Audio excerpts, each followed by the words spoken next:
Hello, Internet, and thank you for joining me today. So, it's been a minute since I uploaded anything. And, what can I say? Shit happens, man. Thai ladyboys don't do themselves, after all. Or maybe they do. I don't think I'm the reigning authority on Thai ladyboys. Wait, what am I reviewing today? Ugh. Oh, yeah, this shit again. Well, at least it's over.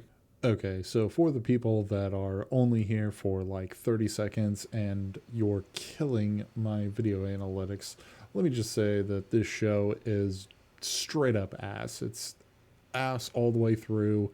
It's ass at the beginning, it's ass in the middle, and it's ass in the end. It's a whole buffet of ass.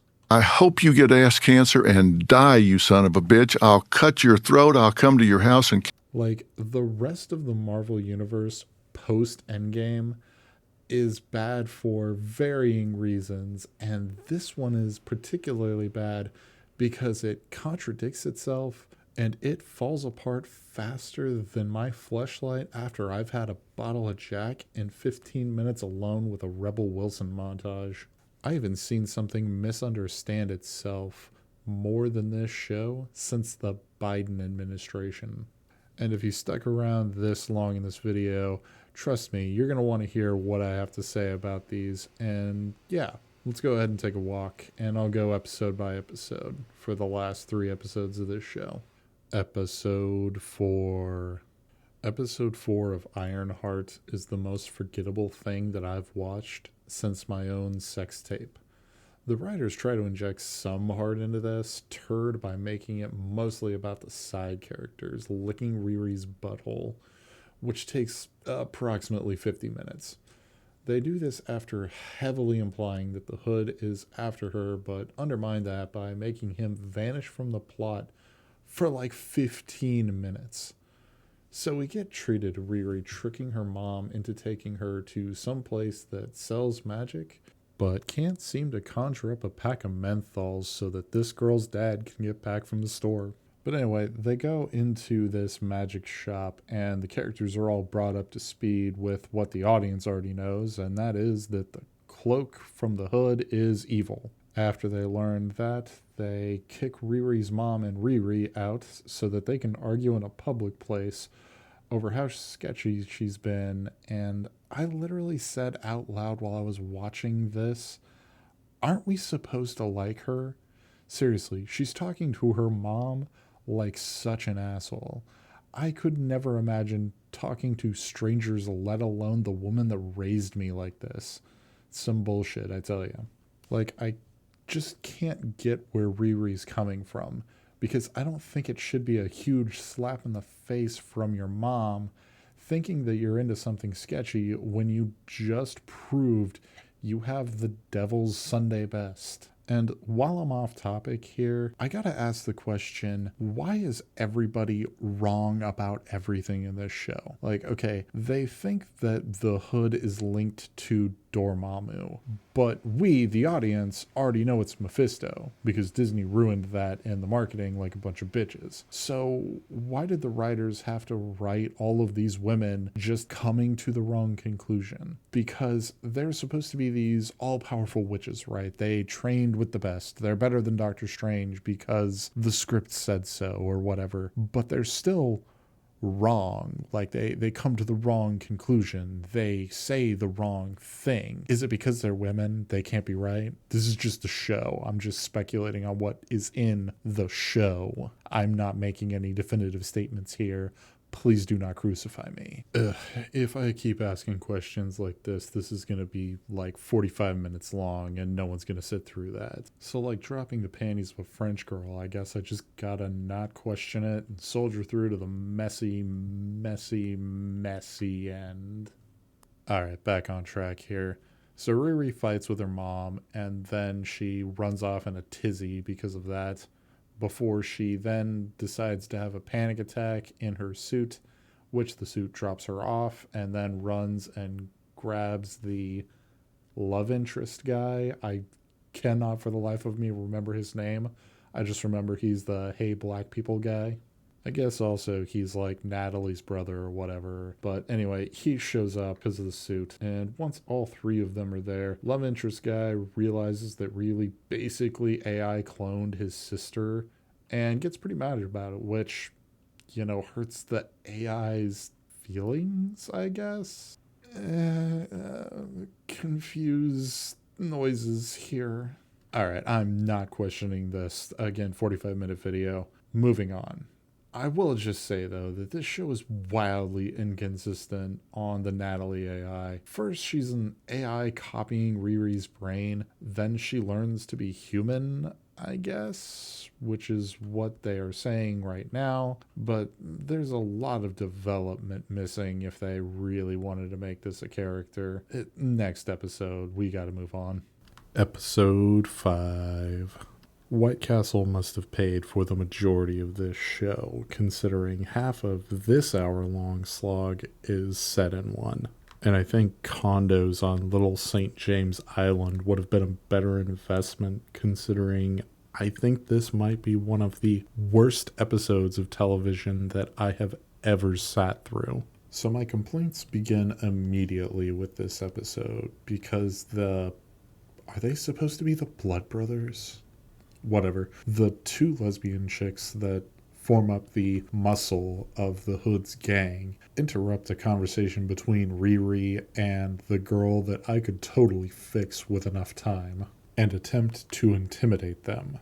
Alright, I kind of got to stop here for a minute because, I don't like making fun of people's physical appearances. We're all different and unique, yada, yada, yada. But these two are horribly miscast. They're about as intimidating as a field of wild roses. I receive more intimidating mail than this on a regular basis. And the fight choreography does not help them in the slightest.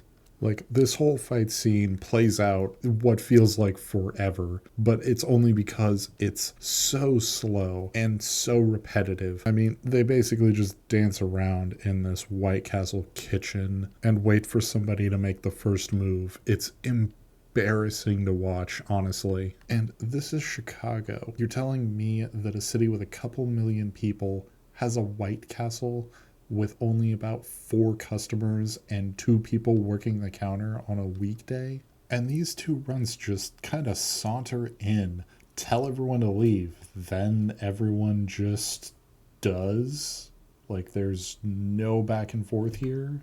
I mean, sure, there's a dude in there that just slams his head into the counter for literally no reason, but I don't know why he did that, and I don't think he does either. Have the writers never been to a fast food restaurant? I don't think they have, because I think they would realize that this would go very differently if these 2 runts showed up and just started popping off at the mouth. The cinematography's really not doing anything for these 2 either, only reinforcing the very Care Bear nature of their physique, and the trend of portraying all women as inherently stupid continues when they have that stupid fight scene in the kitchen, only to be captured by Riri moments later in the dumbest way possible. And let me be clear here in saying that Riri does not outsmart them. In fact, if Riri were a smart person, there would have been no fight at all. Because, you see, the way that she ends up catching the Wonder Twins here is by trapping them in one of the watch force field things that she has, but she had that on her the entire time. She could have just set that off and been completely fine, not had to go back in the kitchen or anything, just be like, I'm in my little force field thing that I didn't sell for money for whatever reason, but yeah, she just does that, and now we all have to live with the shittiest fight scene ever committed to film and the Wonder Twins stuck inside of the force field. Not to be outdone in these Special Olympics, the one chick that blows stuff up shows up right after the Wonder Twins get trapped. The irony being that she doesn't seem to understand how fire works. Because you see, she's throwing a lot of things at Riri that seem to be blowing up or like should be hurting her, but they're not because she's throwing them in the wrong place. It's almost like this woman that's in her mid-30s doesn't have object permanence. So every time Riri dodges around a corner, she just goes full T-Rex and like loses track of her. I'm sparing a lot of details on this one because holy shit, does she incapacitate her in the dumbest way possible. Like, it's so obvious that I'm surprised that this even left the writer's room. Like, it's a new low for the entire show, and we're in the worst episode. So that's saying something. Anyway, Edgy McTrashcoat gets knocked out only for Riri to stumble outside right into the path of trans Freddy Krueger, who only really shows up to give Riri's suit back. And with that done, they promptly fuck off and give me the only laugh that I think was intentional. But we aren't done with the shittiest fight scene of 2025 just yet. You see, not Han Solo shows back up in his best Electro cosplay after the Hood springs him and transforms him into Static's least favorite bastard child. Surprisingly, he actually manages to kick Riri's ass for a little bit, and just as he's about to deliver the final blow, the script tells him to stop. And he does, because he's a little bitch. With that all out of the way, Riri goes back home and cries to her mom and dumps this whole story on her. And then her mom, in a fit of brilliance that defies all logic, reason, and good taste, tells Riri not to run from this group of psychopaths, not to seek help from any conventional authority figure, but instead that she should fight. Now, I have to kind of go off on a side thing here because I'm getting excited. You can't hear it in my voice, but I'm really fucking pissed off about this. You see, they live in the Marvel Universe, where half of the population was snapped out of existence by the same kind of magic bullshit that Riri's dealing with right now. So when her mom tells her, no, Riri, you have to fight, I can't think of anything fucking dumber to say, because, yeah, there's people that fucking deal with this, right? You got Doctor Strange for this kind of thing. You got Captain Black Falcon Man, fucking Anthony Mackie, goddammit. You live in a world of pre-existing superheroes is my goddamn point. So why would you tell your one and only daughter that no, she needs to go fight all the magic bullshit and not call for any help? Which she already knows she fucking can't. What's insane is, this isn't even the thing that pisses me off the most about this episode. What pisses me off most about this fucking episode is that they go back to her stepdad's shop and they have a tearful moment saying that she grew up smart or whatever, and that's all fine and dandy. I wasn't that pissed off about that. But right after that scene, they reveal that this fully restored 70s Barracuda that was her stepdad's is right there, and she's going to use that to make her new Iron Man suit. And I just cannot explain to you how fucking stupid that is. You got rockets in that 70s Barracuda. You do not have the right equipment under the hood of that car to make a fucking Iron Man suit. It's not that easy. You had to have all of the grant money that you had plus all of the resources at MIT to make the first one. So now you're just going to make another one out of a fucking car? Hi, Editing Spiff here. I had to cut the last part of that rant because I got increasingly upset and slammed my fist on the desk, ruining the entire recording. So we're just going to move on to the next episode. Also, I do have to mention that the love interest guy forgives her for using his dead sister like a zombie AI thing, but I don't have enough life left to live to explain why that's fucking stupid. So, next episode. Episode 6. So before I dive deep into this episode, a bit of behind the scenes on these videos. I try to keep the scripts under 3 pages because that keeps my videos about 10 to 15 minutes. When I first went off on episode 5, I actually wrote out 3 pages just on how much I hated that.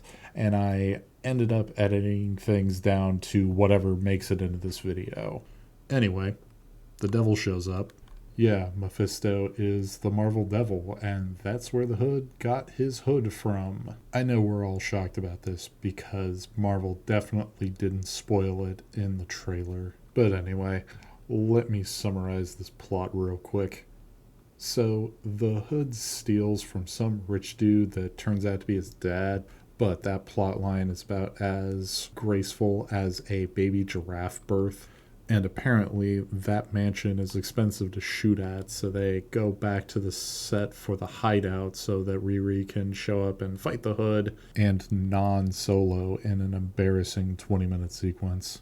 We follow all that lame bullshit up with Sacha Baron Cohen paying for a divorce by being the best part of this show and having a chat with Riri. Mephisto plays into her vanity and stupidity before she signs over her soul to him in exchange for the AI version of her dead best friend.